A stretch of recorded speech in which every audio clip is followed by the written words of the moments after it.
compromise.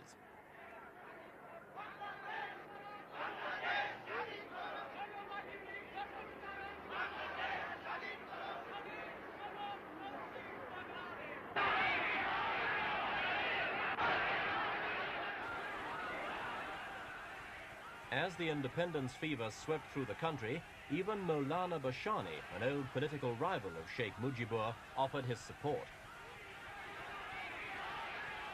Bashani said that if the president does not hand over power to the elected representatives of the people, meaning Sheikh Mujibur's Awami League, he and the Sheikh will lead a massive campaign of liberation.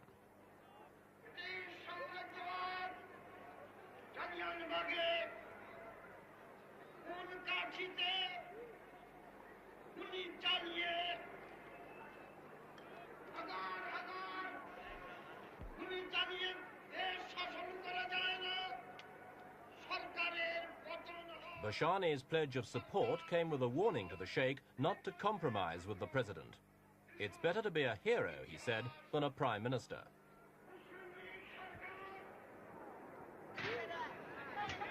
Meanwhile, 2 weeks of the Sheikh's non-cooperation policy had begun.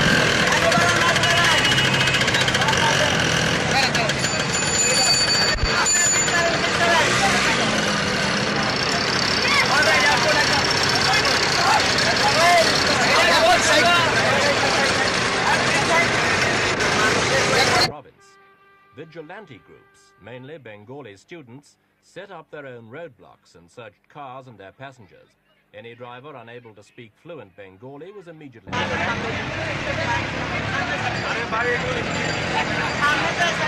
2 men broke away from their questioners and began running. One produced a gun and fired at the rickshaw driver. He was chased, knocked down and stoned to death by a crowd of more than 1,000 people.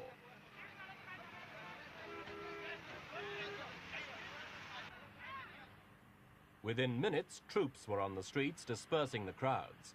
Quickly and efficiently, they set up positions at strategic points. Even so, the incident was a gruesome reminder of just how near Dhaka is to boiling over into fierce intercommunal fighting.